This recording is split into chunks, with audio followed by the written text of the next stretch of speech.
So this is Mook Ing Lay, which is the first resort on your left hand side as you walk up from the pier. So it's about probably 100 metres, 150 metres to the pier. So we've got very nice gardens. We're in a king room with the patio, and this is B3. So we've got the outside chairs and table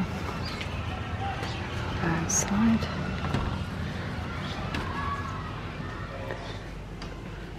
So the first thing you notice when you come in is that the air conditioning unit is very good.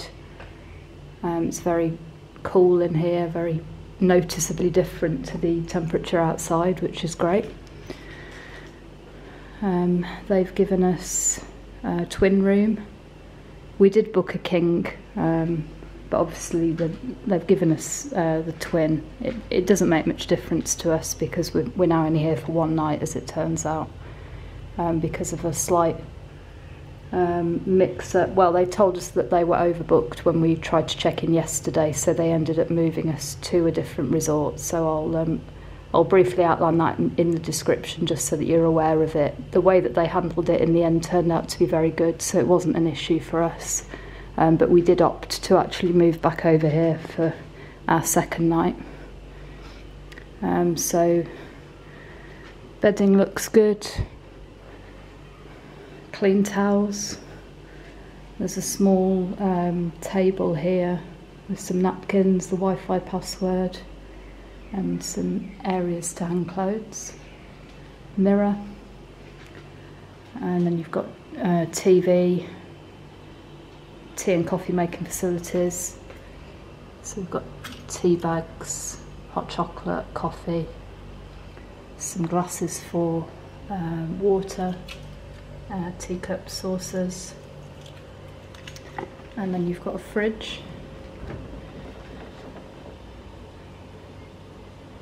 So there's a small ice section at the top.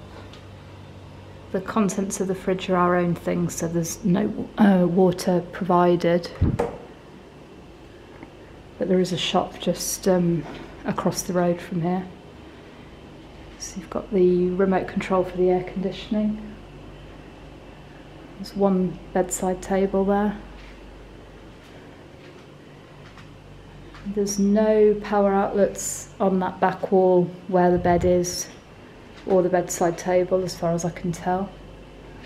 So that means all of your power sockets are over here by the TV. So there's 3 spare sockets there.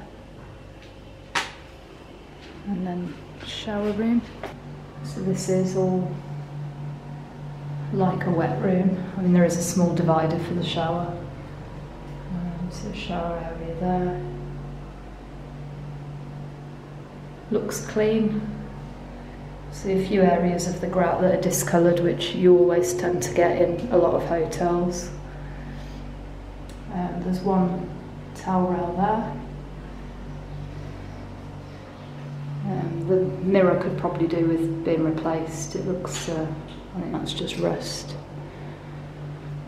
It's probably from the steam from the shower that's caused that. There's one small shelf there,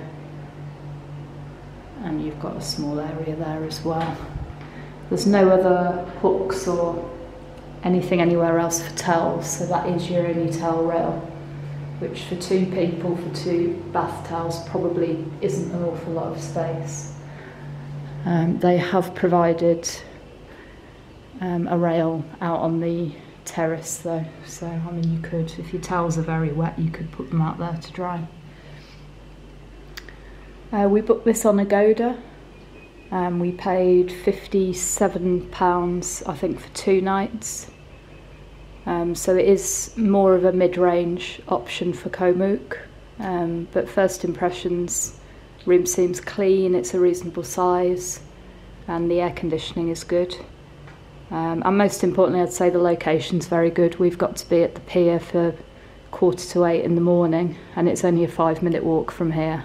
Whereas if you're further into the resort, you'd need to get up a little bit earlier and possibly think about getting one of the scooter taxis as well to take you. So that's a quick room overview of Mook Ing Lay on Koh Mook in Thailand. I've done some work on the ceiling, and there's new plasterboard up there, but for whatever reason they've not painted it, so that doesn't look great. The other thing to be aware of is that the shower head holder doesn't actually hold the shower head for very long, and certainly once you turn the water on, it falls off the holder, which if you're unfortunate to be stood underneath it means you're going to get whacked on the head.